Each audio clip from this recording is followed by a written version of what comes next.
All right, welcome to NAU School of Hotel Restaurant Management Kitchen. Today I'm going to show you how to process a pepper. I had a lot of requests on how do you do this in an efficient way, and my story on this was when I was working at the Four Seasons in Boston. I had to cut a lot of peppers, and we were out walking around, and we saw a chef doing a demo, Yan Can Cook, if you remember him. Martin Yan, and I had been cutting peppers kind of like how a lot of people were. You cut them down, maybe you cored out this top part and you cut them in quarters and you peeled out the seeds, and it was a big mess, and it was my least favorite job in the kitchen because it was just so messy and it was always cutting seeds and stuff. And I'll never forget watching him doing this demo, and the way he cut peppers, I was like, oh! It was one of those aha moments. So I want to share that with you, and it's a very simple technique. And again, it goes to the idea within a kitchen is you're utilizing your time the best way possible to try and get the best product delivered to the right place. And in a kitchen, we have a lot of different places to serve food, right? We have the restaurant is one of them, but we also have family meal, and then we have other outlets to think of, like there might be a soup or a sauce, or the bar, or other areas where food could go, not strictly just what you're working on for your menu. So let me kind of walk you through what I mean by that through the cutting this pepper. So I have this pepper, it's washed, ready to go. So again, if you watch the pineapple video, I often refer to vegetables as having a north and a south end. So I'm going to cut the north and south end off, pretty close to the end. So like that. And like that. So now I have the north and south end as well as the middle. And I can treat these all differently, right? Here I have these, I have to peel this middle part out, right? That's gone. This is all usable, but it's going to be very difficult for me to get uniform shapes in there depending on what I'm going for.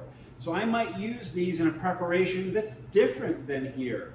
I'm still utilizing the entire pepper, but I'm not going to try and spend my time trying to make this look like a beautiful, perfect dice. So I'll treat that separately in a minute. And here's where it comes kind of like was my aha moment. All he did was cut straight down the pepper, turn it on its side, and then just roll the pepper all the way down. And all the seeds came right out. And so all that was left was this beautiful strip of pepper that you can see now geometrically. You can shape this into a lot of different things. So I could cut this in thirds or quarters, depending on what you wanted to do, and treat this with very minimal seeds on my cutting board.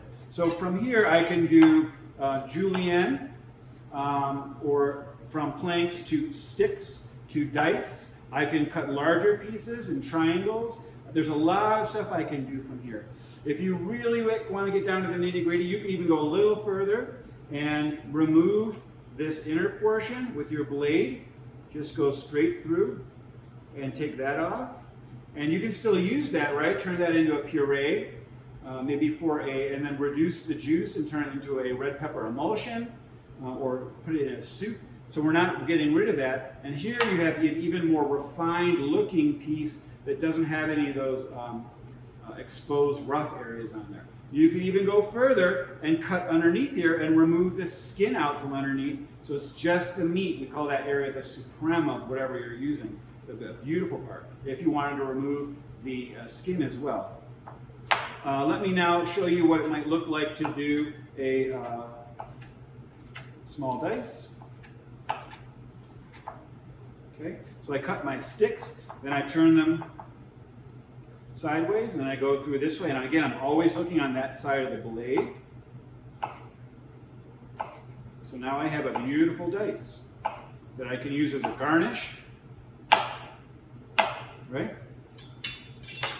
So there's my dice. I can also come back if you wanted to go a little bit more. Let me clean this up. If you want to do a little different shape, you cut your sticks again.